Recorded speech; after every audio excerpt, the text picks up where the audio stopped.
This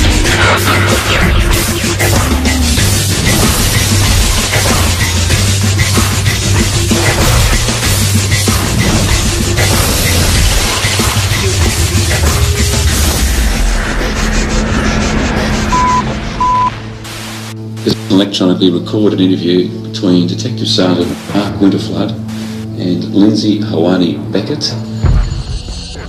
Get him, mate, go! Shut up, you little bitch, or I'll be back for you. He told me to tie her up at the van. And then I tied her up to a tree. And get here! In the car! Get in! Get in! Get steady. And Les told me what to do. What was that?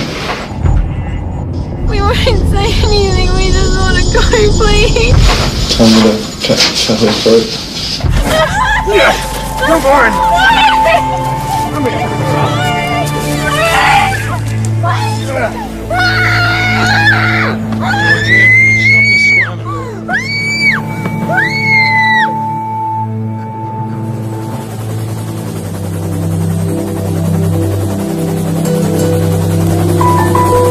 The spectacular Sapphire Coast in the far south of New South Wales.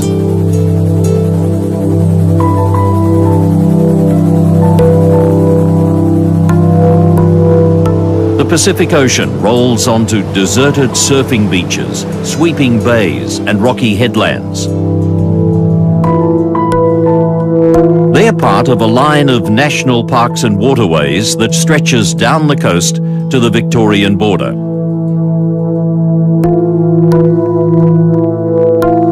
Behind them are rich pastures below forest-clad foothills and mountains. The northern gateway to this natural paradise is the town of Bega, some 430 kilometres from Sydney, and famous for its dairy industry and especially its cheese. It's also known for its peace and quiet, a safe place for children to grow up far from the dangers of the big cities. It's the New South Wales Labor Day long weekend 1997, in the October school holidays. A group of local high school students is taking part in a weekend campout in bushland near their homes in the village of Callaroo, south of the town. Among them are Nichole Collins, aged 16, and her friend Lauren Barry, who's about to have her 15th birthday. The girls have been close friends for several years, part of a group that includes teenagers Rebecca Kemble and Sarah Darcy. We always had fun things to do. Both Nichole and I and Rebecca all had horses, so we spent most of our weekends riding together. Nichole, she was very outgoing, very friendly, engaging, not at all shy. She was very vivacious. She always had lots of energy. So if you're ever feeling down in the dumps or not in a mood to maybe go for a ride or go and see some friends, she's always had the ability to make you feel more happy and energised to go and do it, kind of thing. She was just full of life and full of energy, and she was always doing things, always on the go. Lauren she was much more low-key. Lauren was very much a homebody. She loved being at home with Mum and Dad and her brother. She was calm and very sweet and kind and generous, and she was a lot of fun. My sister, when we grew up, a lot of the properties that we lived on, there wasn't too many kids nearby most of the time, so she was my best mate as well as my sister. You know, just like any sister, a brother and sister, we fought like cat and dog. We'd finish fighting and having an argument, and then there'd be this deep, unconditional love for each other.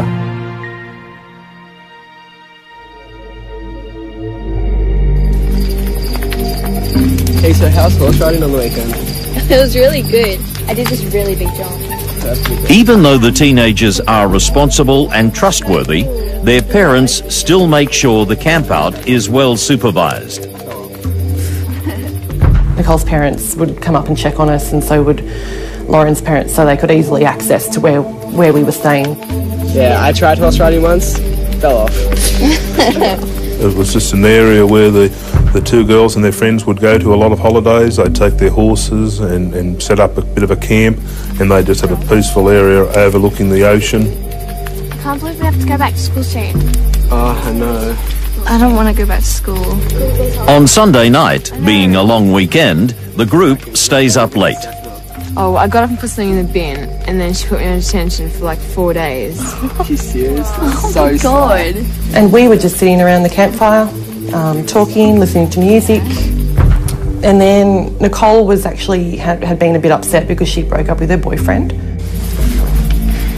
I wonder where he is. Don't worry, your boyfriend will be here. It's been ages.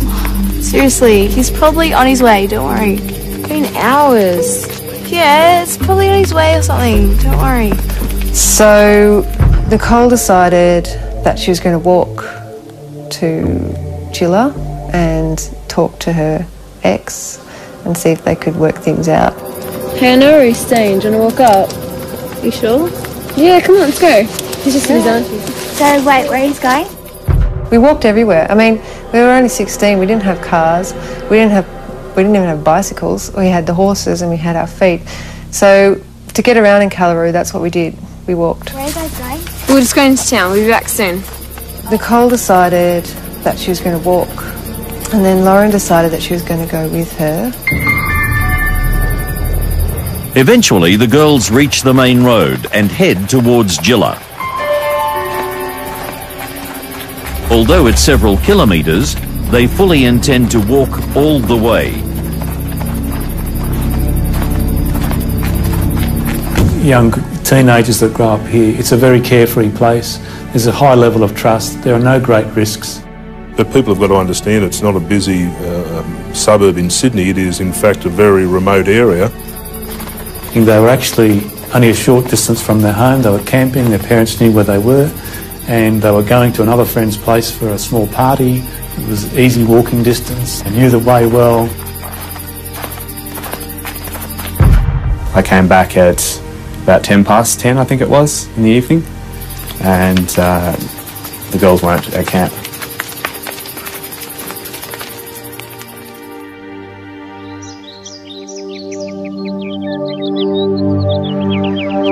Next morning, Lauren's brother Nathan is one of the first campers to wake up. I think I left the camp that morning, would have gone back to the house. I guess from memory, the first thing I would have said was, have you seen the girls? Have the girls been down here? And straight away, my parents said, no, they're supposed to be with you. While Lauren's mother, Cheryl, starts ringing around, Lauren's father, Garrett, goes straight to the campsite.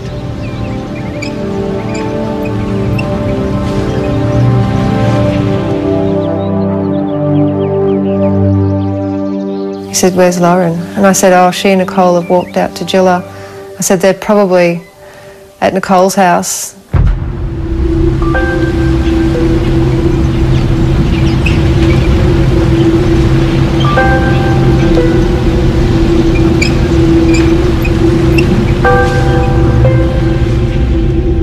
They weren't anywhere we expected them to be, and there was a very small chance that both of them were injured, had got somehow fallen over and broken their legs in the night time.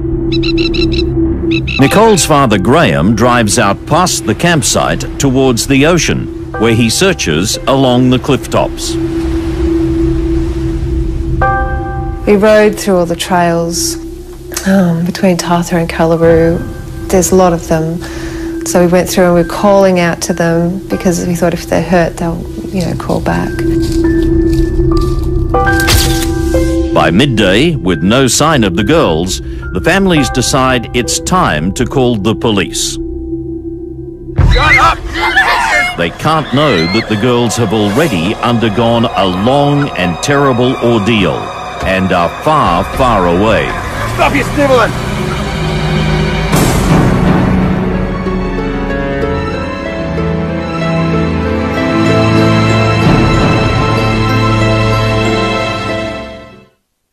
I know where he's staying. Could you have a look?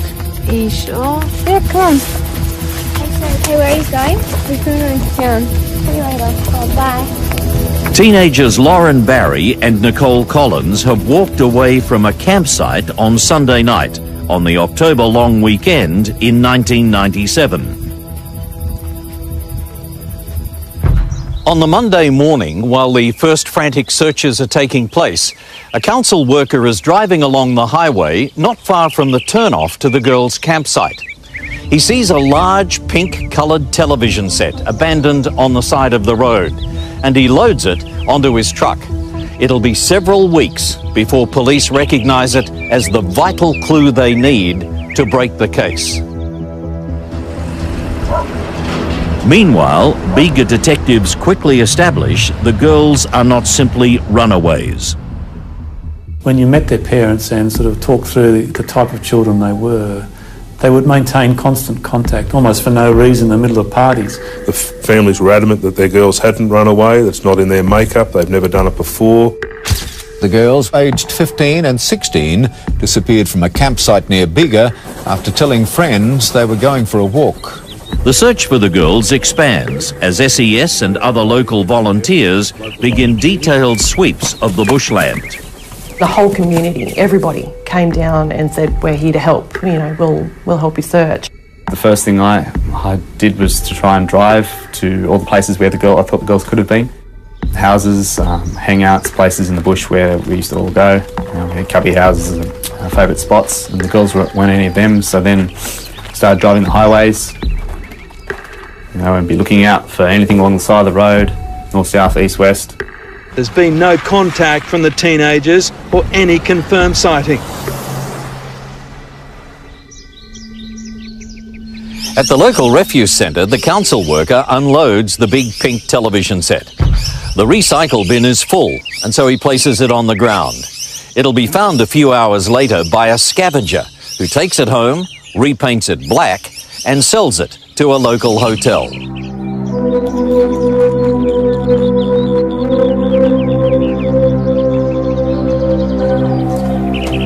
The main search parties are now joined by mounted police and the dog squad.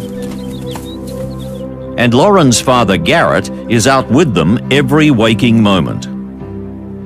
I can remember him just being helpless in this sort of rage, but sort of uncontrollable pain going through him, and that's what makes me upset now, because I get what he was feeling at the time, and he just took off.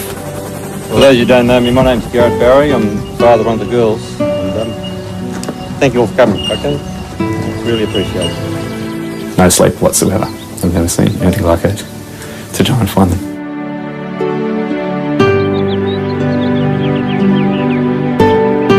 While the searches are going on, a local resident finds some abandoned clothes on a dirt road not far from the camp. There's a girl's top and a distinctive check flannelette shirt. They're soon recognised as Lauren Barry's, and the police return them to her mother. A distraught Cheryl carefully puts the clothes away, unaware they carry vital DNA evidence. We didn't put two and two together at that time because, as I say, the girls were just missing at that stage. It was just the first day that they'd been missing. By Wednesday, Detective Shane Box is sure that the girls have not run away. Checks have revealed they haven't accessed their bank accounts or taken any personal items from home. I briefed my senior officers in Wollongong, at Region and at Bateman's Bay, and just said, listen, there's more to it than this. Something's not right here. And as a result, the task force investigation commenced, and we went from there. The media is now running with the story, and the families make an emotional plea for help. They're enduring almost unbelievable suffering. Two sets of parents tortured by the disappearance of their teenage daughters, pleading for help. The pain I'm going through and not knowing where she is unbelievable. She was having fun, and she just said, see you tomorrow. At 10:30 we were going to pick them. She wasn't.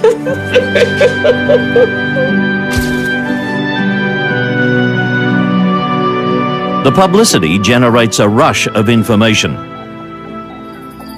A local mother comes forward to report that she was driving to Tathra at 9:50 p.m. on the Sunday night when she came across a car stopped on the highway. Unable to pass safely, she had to stop, and in the light of her headlights, she can see two girls and a man standing by the car.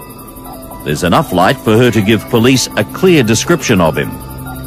The car finally moved over, and the mother was able to overtake it safely and continue on her way.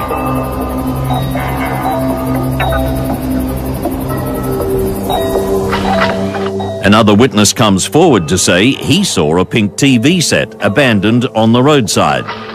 It's just one of hundreds of small pieces of information offered by deeply concerned locals. It was all people talked about. You know, you walk down the street and everybody seemed to know them, or their parents, or their siblings, or, you know, their kids went to school with them, or, you know, it was just what everybody talked about. I recall that turning up to the families' homes, there were people leaving the homes after dropping off some food for them. They were there to offer them support. Hi. Hanging in there. In the 9 days since their daughter's disappearance, they've only had hope to cling to. Just every day, you know, we would have big groups of people at our house. Mum would make heaps of food for everyone, and we would all talk about what's happened so far and what we're going to do next. A few days into it, we'd searched all the areas we could. We had to scale back the search. We expanded it to many kilometres, a kilometre radius of the campsite. But then we had to make a decision to scale back the search, and we did. Most of the team returned to their stations, be it Nowra, Wollongong and other places. And it left, I think, 4 detectives here to investigate it.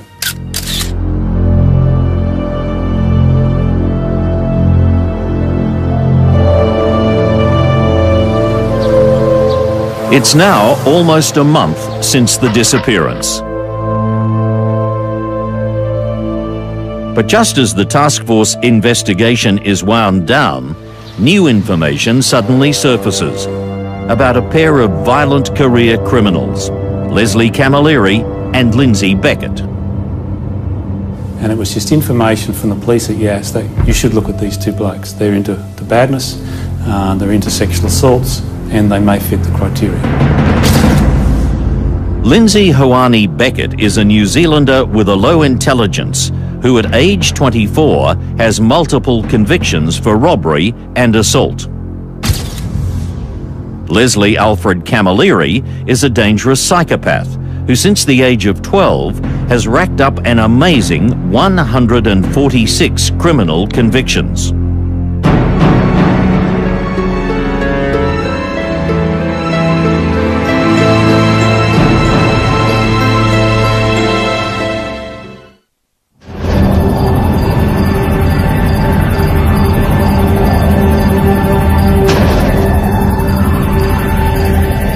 Police in Bega, trying to solve the mystery of missing teenagers Lauren Barry and Nichole Collins, are told about two violent career criminals, Leslie Camilleri and Lindsay Beckett.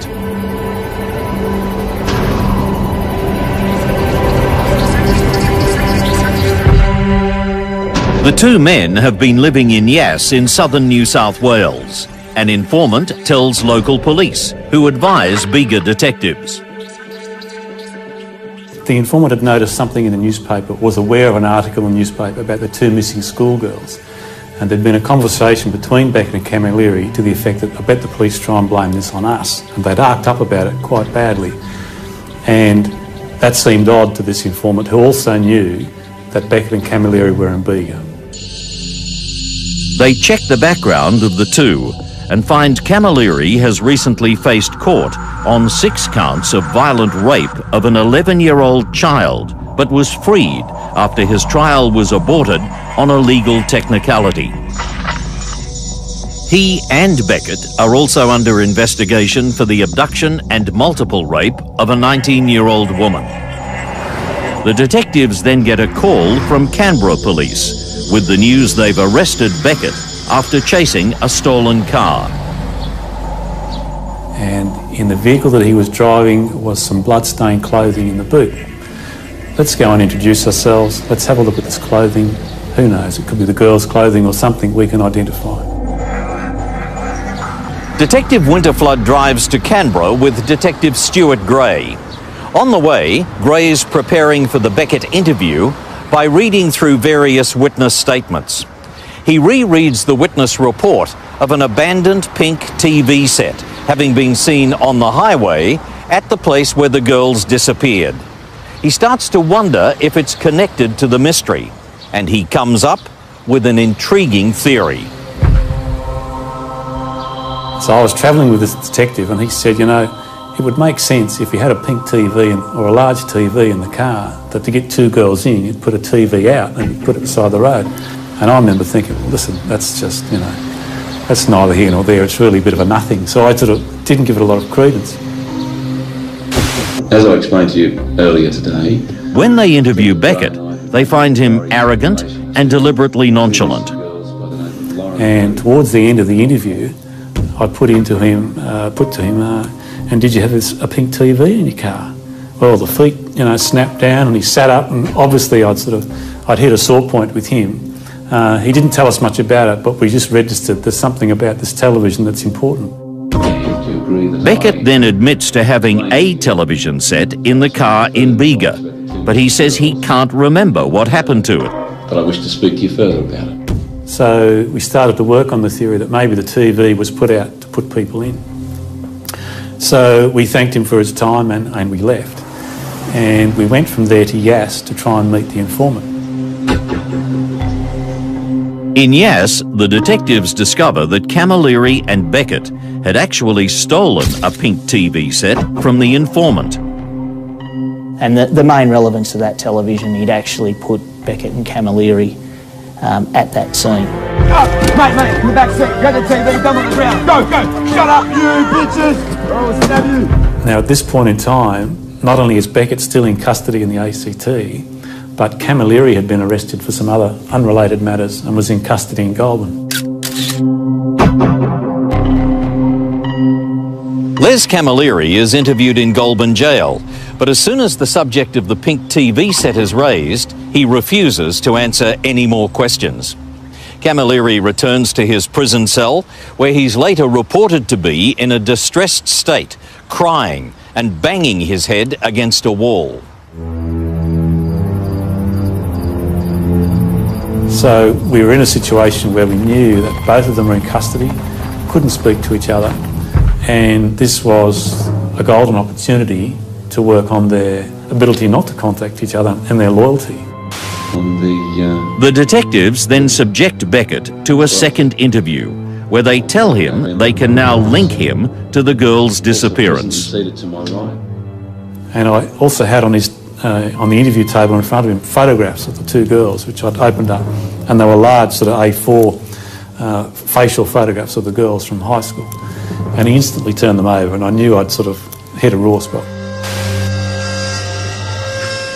Beckett asks to take a break, and while smoking outside, he suddenly bursts into tears and blurts out to his guards, "They've got us." So they've marched him back into the room, and he said, "Oh, give me a map, show me a map, I'll show you where they are." And I went, okay.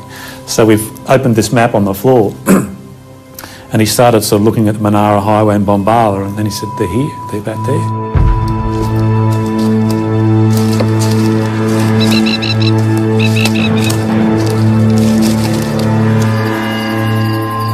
Beckett then gives a long and detailed confession,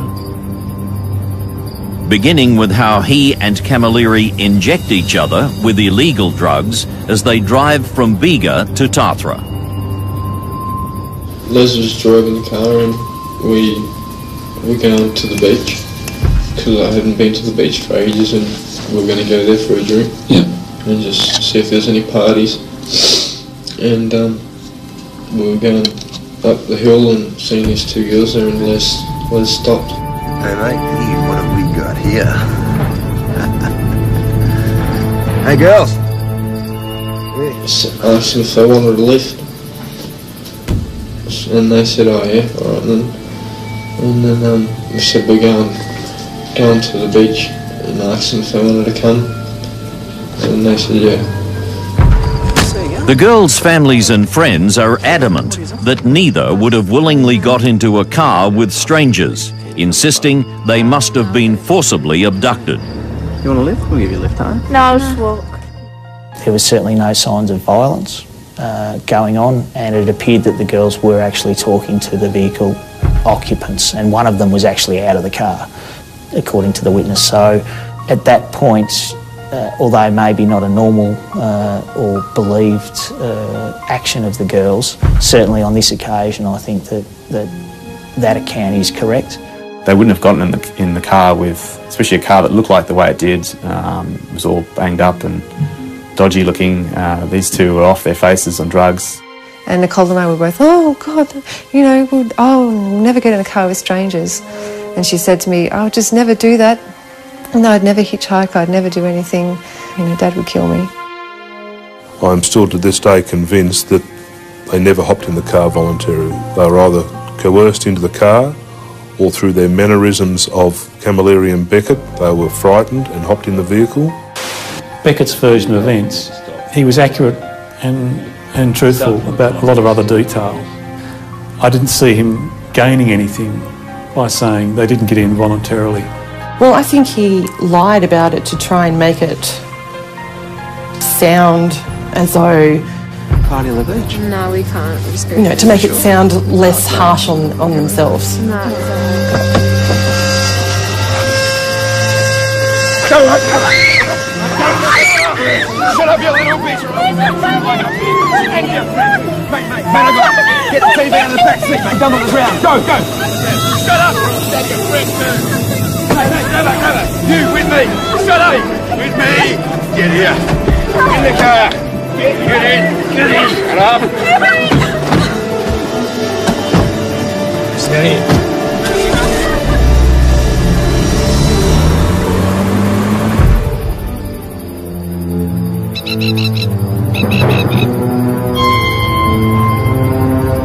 In his confession, Beckett claims they drove with the girls the 5 kilometres to Tathra Beach Surf Club, where they talked together while he and Camilleri drank a few beers.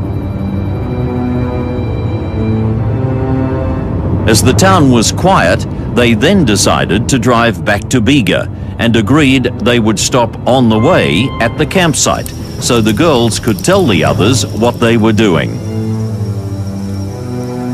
They've travelled on a dirt road towards this campsite area, and it's during that travel where I would describe it as a 4-wheel drive track mainly, that Camilleri is driving his 2-wheel drive car, and it's sustained some sort of damage, or at the very least been knocked around a bit. He's become aggressive and produced a knife. And he freaked out, and he was saying, what the fuck are you doing? What are you fucking doing? And he was just freaked right out. So he was going pointing his head to stop them from hopping out. The doors are shut, you can't get out. If they try to get out, stab them. We'll stab you, both of you. The girls now are captive in the back seat. Shut your mouth, bitch. The 2 back doors were not functioning correctly. The interior locks or door handles would not allow either of the doors to open. In terms of your relationship with these girls at that time, can you describe that to me? Well, are they under some duress? Are they happy? Are they friendly? They're under some duress. Shut up! Right, explain that to me. They knew, well, Liz put a hard word on, so if they step up, he'll kill them. Camilleri turns the car around and heads back to the main road. Stop your bloody whinging! You're bickering and you're snivelling. So they've come back out on the Snowy Mountains Highway, travelled into Callaroo, and then halfway through Callaroo, this little township, there's a road to your left which goes past the tip and then comes out on Sapphire Coast Drive. Hey mate, gonna have a bit of fun with these two girls. Yeah, you'll be right, girls. Don't worry. You'll be fine.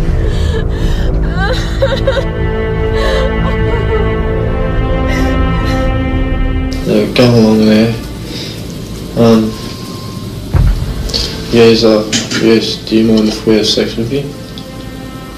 And they're sitting up. And so then we kept going. Kept driving. So they've driven right along there, and about halfway between there and the next road, they've stopped and they've raped one of them each.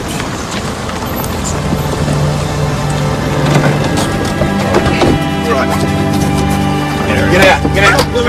It's yours. Blondie, you're mine. Get out of here. Get out. Come here. Come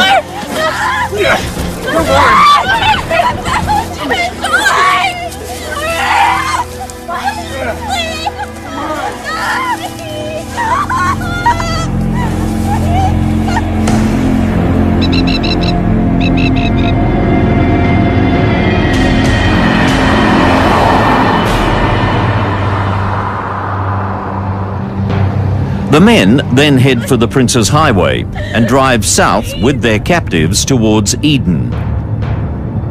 Throughout the night ahead, they'll maintain their drug highs with booster injections. Camilleri continues to sexually assault them in the back seat. And they were travelling down there, and as a result of Camilleri's want to rape one of the other girls, I guess I use the term swap girls, they pulled into the side of a road at the Benboyd National Park, just north of Eden, where again both girls were raped by each offender. The men now drive into Eden, where Beckett had once worked on a fishing trawler.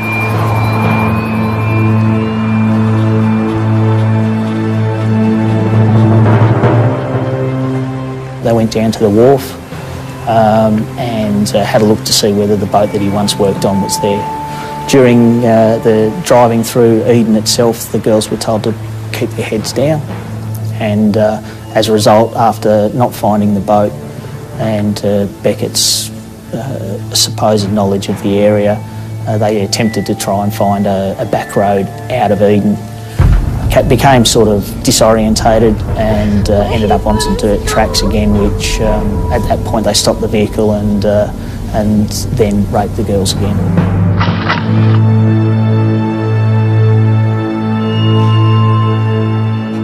As Beckett continues his gruesome story, it's clear that the long night of terror for Lauren and Nichole is far from over. Camilleri continues to rape Lauren Barry on the back seat. Beckett describes how he drives further south towards the Victorian border. The detectives have little doubt that the girls must have had a strong suspicion of the awful destiny awaiting them.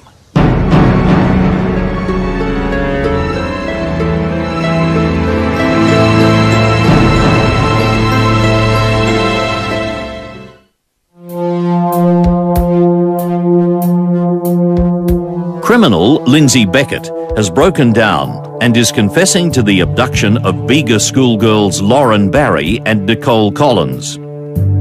Shut up! He tells detectives how he and his associate Leslie Camilleri drove south towards the Victorian border while subjecting their captives to repeated rapes and sexual assaults. As they drive, the men inject each other with more doses of amphetamine before eventually falling asleep. All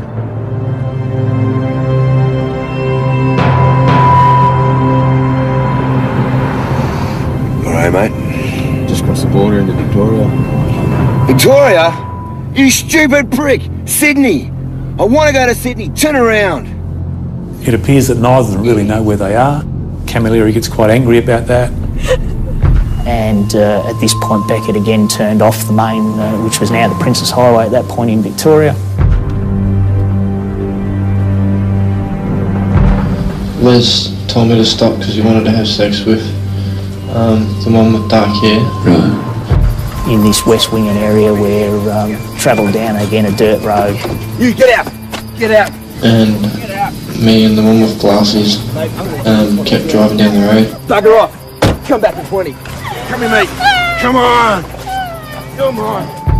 Camilleri left the vehicle with Lauren Barry and raped her in some bushes.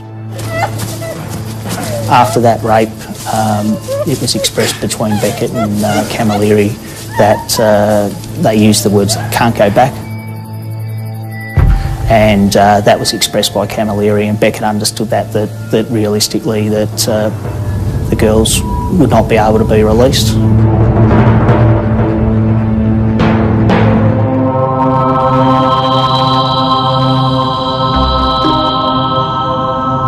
As dawn breaks, they're still driving south along the Princes Highway. They're about 60 kilometres into Victoria when they come to the Cann River. They see a sign marking the turn-off to the Monero Highway back towards Bombala in southern New South Wales and decide it's time to head north.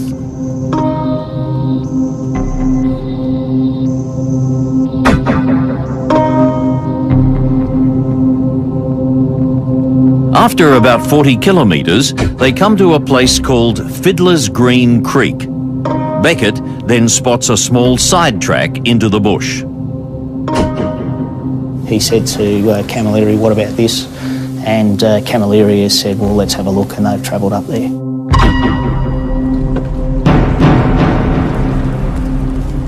It's just after 7 a.m. Here, mate. Here. It's good. It's good. Both men are now carrying knives. Get her out. Come on, get her out. Get up. Get up. Stop your engine. You tie her up. Tie her up. Get out. Get out. Stop crying. Stay still. Hold still. Hold your hand. Hold still. Hold your hand. Take it down there. Come on. Start walking. Come on, you little bitch. Stop your whinging.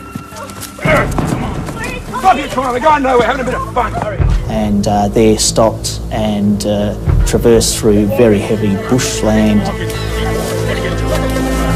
Get on your feet, you little bitch. Get up. Keep walking. Keep walking. You're gonna kill us? We're just taking you down to the creek. Shut your mouth. I'll shut it for you. Down an embankment to a river area of about some 250 metres. Get down to the water's edge. Turn around. Right, untie her. When they reach a creek, Camilleri unties them before ordering them to strip and wash themselves thoroughly to remove all evidence of the rapes. It's not too cold, you little bitch. Get in there and have a wash. Get in there, quick. Get in. Get in there. Come on. Come on. That's it. Get in there. Down there. You know what I mean. And here too. Stop your crying. Just get. Stop your moaning. Come on, clean yourself up. Hurry up. Yeah, under your arms. Come on. You too. Come on. Stop your clean yourself up. Come on. All right, you two. Get out. Get dressed. Come on. Put your jacket back on. Stop the shit. Put it on. Stop the shit. Get it on there. They're then told to dress themselves before being gagged. Alrighty, mate. Gag them. Gag them. And then we tied the girls up, tied their hands up, stings around their mouth so they wouldn't yell. What sort of things? Just to stop them from yelling, just some of their genes. Alrighty. Take her this way. Go. Go. Lauren is hog-tied on the ground, and Nichole is tied to a tree a short distance away. Yeah, mate. Yeah. He told me to tie her up at the beam, and then I tied her up to a tree, and Les told me what to do. Mate, you gotta kill him. Nah, no, I don't want to kill him. You don't understand. You gotta kill him. You can take care of him. You don't kill him, I'll kill you. You got it? Kill him. Yeah, he said drag her over to the water and drown her.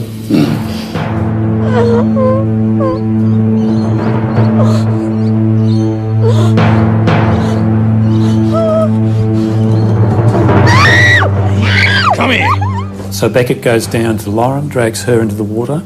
He actually held her under the water, and he described her as struggling and kicking water in his face. And the other one, she was jumping around, and so I tried to stab her. And then he stabbed her in the neck at the same time and held her under the water.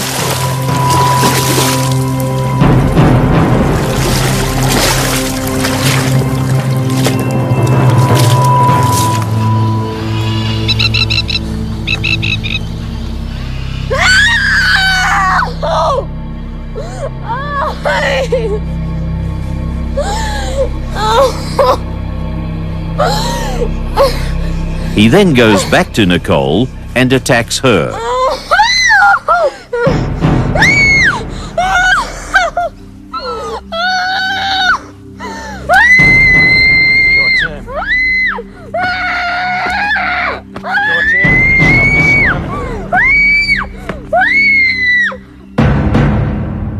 He stabbed her in the neck and she started to sort of flail about and wasn't dying, so he then stabbed her in the Adam's apple and the knife gets stuck and he can't get it out. Okay, and how did you kill her? I had to cut her through. He eventually gets it out and he stabbed her in the heart and that failed also, and he even describes kicking her trying to get her to die, and she eventually dies. I cut her throat first and then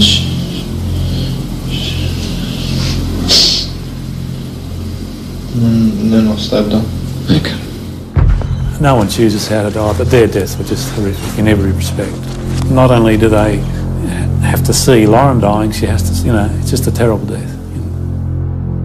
In relation to the blood that was on your clothing, can you just show me where the blood was on your clothing approximately? It was on my sleeves, me pants, there's bits of it on my face, on my football jumper. He then retrieves the bloody ropes used to tie her to the tree and returns to the car where Camilleri is waiting. You did it.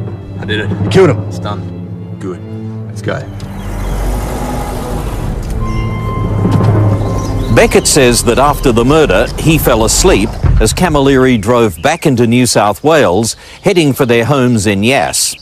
They stop in Canberra on the way to burn their clothes and the ropes, and to throw their knives into Lake Burley Griffin. The long confession over, Beckett is then driven south and Victorian police are alerted. He is driven over the border and to the Fiddler's Green Creek, where he leads the detectives to the girls' bodies. And do you agree that you walked, or we walked together through the bush and just across the creek and slightly upstream we came to an area where there's a large tree fallen across the river? Yeah. And beneath the root section of that tree in a portion of water was what appeared to be the remains of a deceased person. Yes. All right. And are you able to tell me now if that was the remains of the girl with the dark hair? Yes. Shane Box is among the police on hand to witness the tragic sight before returning immediately to Bega. He's become very close to the families since the girls disappeared, and he cries as he gives them the terrible news.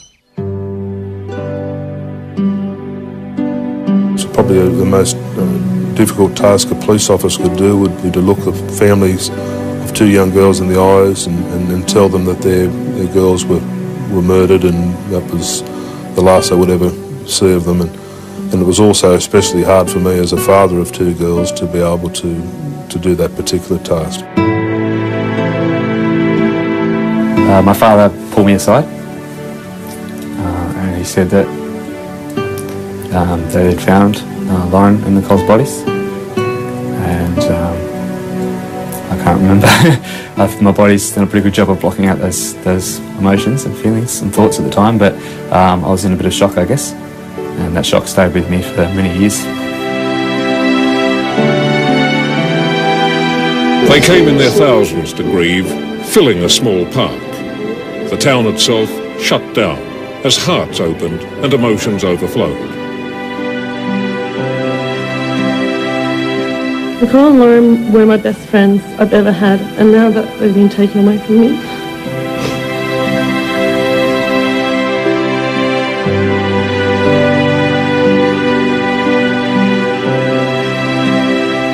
Do not forget the impact of this terrible tragedy when it comes time for justice to be served.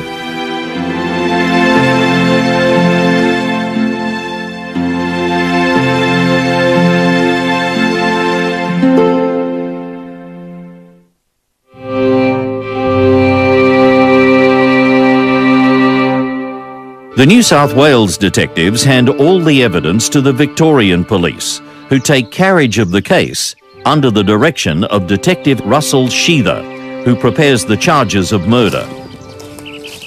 Beckett and Camilleri are extradited to Victoria, but charges of rape and sexual assault that occurred in New South Wales are held in reserve. Lindsay Beckett pleads guilty to the murders of Lauren and Nichole, and in August 1998, he's sentenced to 2 life terms with a non-parole period of 35 years. At the time, it's the longest non-parole period ever handed down in Victoria. Leslie Camilleri protests his innocence, blaming the murders on Beckett.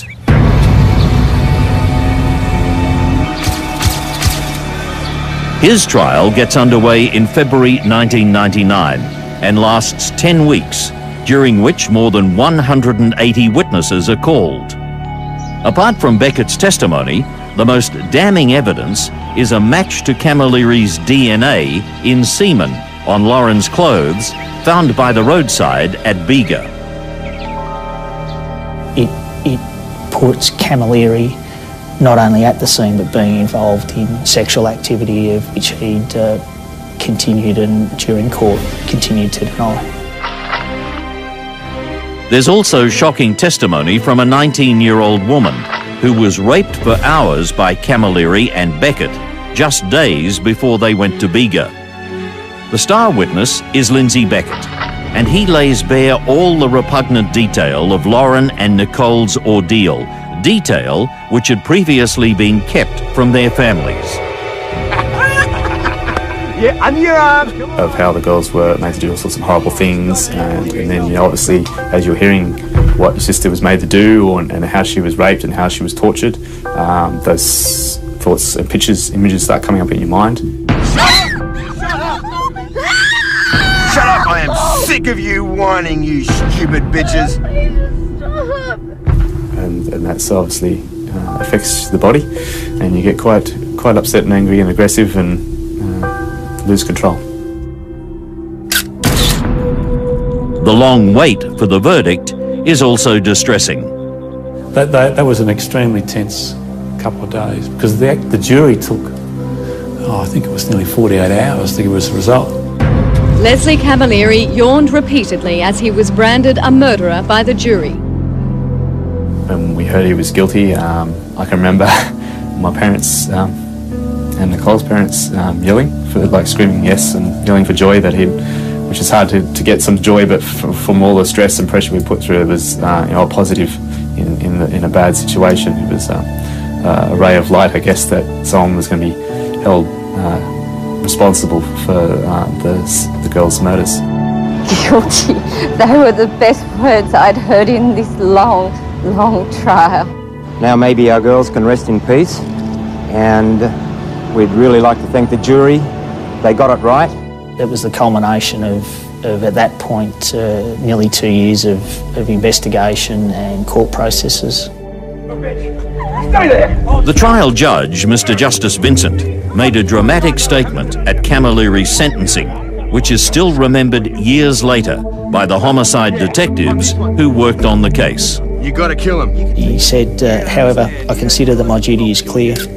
You are sentenced to imprisonment for life on each count without the possibility of release on parole. Through your actions, you have forfeited your right to walk among us again. The case led to significant reforms because it exposed serious flaws in the bail and detention laws. Both killers had extensive criminal records, and yet they'd been released on bail just before the murders. 2 years later, Camilleri's appeal is dismissed, and he's refused permission to appeal to the High Court. The police receive high praise for their work in tracking down and successfully prosecuting the killers, especially from the people of Bega. People were coming to the front counter just to thank us and sort of give their best wishes, you know. Without the assistance, I believe, of both organisations, or all organisations, which is the New South Wales Police Force, Victoria Police, and also the Australian Federal Police from the ACT, this matter would not have been solved. Being involved with the team that I met in Victoria and the exceptional way that they dealt with all of the evidence and you know, in some respect, did a more thorough job than I felt I could have done. The police were amazing, especially Shane Box. They were there. They did everything they possibly could to comfort us, and but also sticking with their job at hand, which they have to do. Life in the Bega district returns to normal. It had a big effect on the children in the school and also the teachers, but particularly badly affected were the Year 12 students who had, of course, finished up their formal schooling.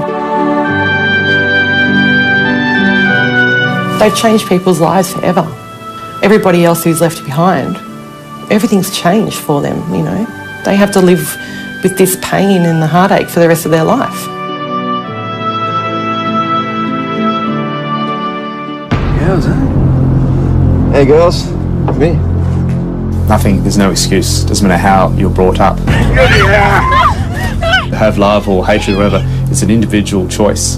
And doesn't matter how badly treated you are. I think these two were naturally born bad seeds. They were psychopaths. They got pleasure out of harming others.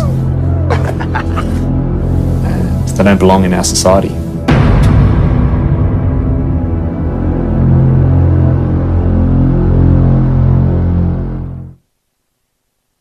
Police are requesting any person having knowledge of Leslie Camilleri being in the Melbourne area or elsewhere in Victoria in the 1990s, contact Crime Stoppers on 1800 333 000.